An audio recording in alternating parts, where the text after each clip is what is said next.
everyone. This is AJ with ThinkGrids, thinkgrids.com, delivering value to you one video at a time. Yeah, I know I look a little tired, but honestly, the week has been extremely hectic, and not to mention being greeted this morning by an email stating that, hey, look, we appreciate your offer, but we're not gonna do business with you. And I'm thinking to myself, why? Even though it was not my account, all emails come directly to me as it relates to who handles accounts, right? So as it turns out, the person that was handling the account did not follow up. So honestly, even though I'm tired, I was inspired to do this live broadcast to kind of talk about fortunes are in the follow-up. So what do I mean? Well, first, let me say this. What I'm sharing with you today is either gonna do one or two things. It's either gonna piss you off or it's gonna inspire you. And if it pisses you off, then you're guilty of some of the things that I'm gonna say in this live, little feed here. In other words, if it pisses you off, then you know deep in your heart there's some things that you need to do, some things you need to start doing to improve who you are as a business person and just as a person in general that keeps his or her word. Now, if it inspires you, that's great too, especially if if you can be honest with yourself and say, you know what, damn, I really need to do certain things. But they say that people act out of two reasons, either inspiration or desperation. I personally believe that people act out of both. Just as they say someone who may be struggling with some kind of addiction, they have to hit rock bottom and they become desperate and they're inspired to do better for themselves and their family. Now, I'm not trying to get all, inspirational. This is really a business message to take with yourself throughout the week coming up. I know today is Sunday, but I know there are some people watching this message and I wanted to just share. First and foremost, if you don't know me, I'm Anthony. Most people call me AJ. I'm CEO of ThinkGrids Media, an Inc. verified company. I've done business with and done campaigns for such companies as Apple, Sony, Wrigley's, Arista, you name it, big companies. I've done campaigns, giving away IMAX on the radio. I've done all these different things, and I hope that this message that I share with you today can definitely help you. Again, the message is fortunes are in the follow-up. So what do I mean by that? If you are a business person and you're trying to grow clients, you're trying to grow customers, you're trying to scale your business, you're trying to increase your profits with your bottom line, you're trying to increase your revenue, which is sales, then the fact that you have to be attentive to a potential customer or client is a must. It is an absolute must. So with that said, here are the 3 tips explained on what you need to do. Tip number 1, keep your word. What does that mean? Well, I mean, hell, it means exactly what I just said. You have to keep your word. If you say you're gonna do something, then do it. Look, nobody owes you anything. They don't owe you anything. You know what I mean? Your parents gave you life, right? Your parents gave you life. And then after that, especially after you're 18, everything else is up to you. When I was 18, when I turned 18 and graduated from high school, there was a suitcase at the door with an envelope with $2,000 in it. Yeah, I was fortunate to get $2,000, but I got kicked out. You know why? Because I was 18 and it was time for me to do my own thing. At least that's what my parents thought, my mother, so to speak. Thanks, Mom. Hi. Anyway, if you give your word on something, definitely keep it. That's all part of the following up. You know what? If you promise a client or a potential client that, hey, I'm going to send you, this proposal on this date by this time or at that time. Don't send it on that date at that time. Send it before then, okay? Remember the whole thing about sales and the whole thing about generating businesses, the whole under promise, over deliver. In other words, if a potential customer or client is expecting to get something at a specific time, pleasantly surprise them by doing it early, okay? And once you've actually kept your word and you delivered on your promise, the second thing you really have to do is return calls and emails. And I swear to you, this is actually why we lost the deal, because the person did not return repeated emails from the potential client requesting certain information.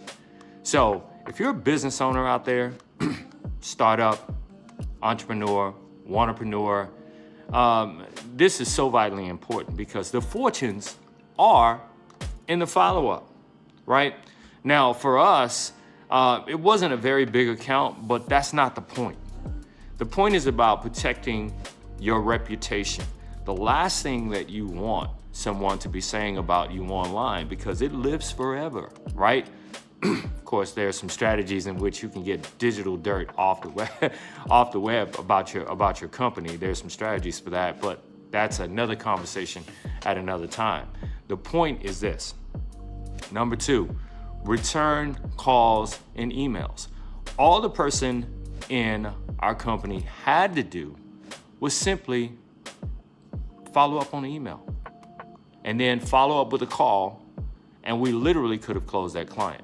Now, there's a thing that we do called the LTV, the lifetime value of a client. So we pretty much kind of know exactly what the client's going to be worth at the end of the day, based on other spending habits and patterns and what the revenue of the company. But again, that's too much. That's too deep of a conversation to go into now. However, we realize that it's not just about the lifetime value of that particular customer.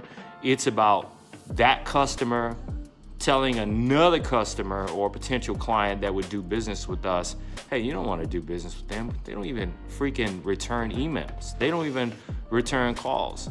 And think about this. How many times have you looked on the BBB, which is the Better Business Bureau reports, and you've seen some of companies that, or that are popular on the web?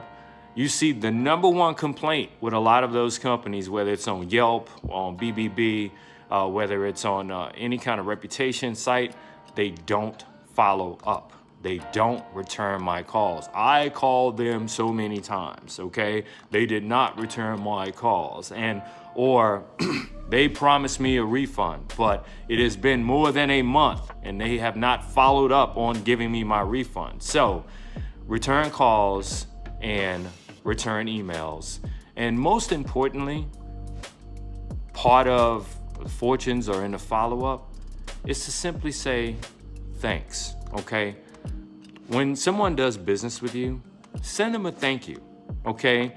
Whether it's a gift, maybe a box of chocolates or some flowers or something, or maybe something about the client, something that someone in the client's family or someone in the organization actually what they care about. You know what I mean?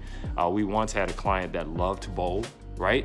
So what we did was, once we closed on the client, we literally bought some passes.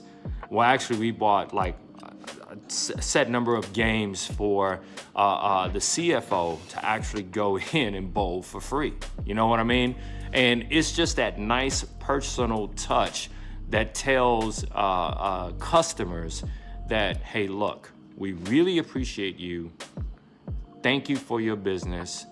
And we're going to do our damnedest to deliver the best service possible. Okay, so now, if this message resonates with you, if this message makes you feel inspired, to do better, fantastic. If it pisses you off, I don't give a shit, okay? Because if it pisses you off, then that's good that I've irritated that little nerve inside of you to hopefully it can make you so mad that, you know, there's mad, that you first you get mad, then you accept, right? And then hopefully you will act on. Because at the end of the day, life is about perspective, right? It really is about, and it's the same in business. Life is about perspective, and it's the same in business.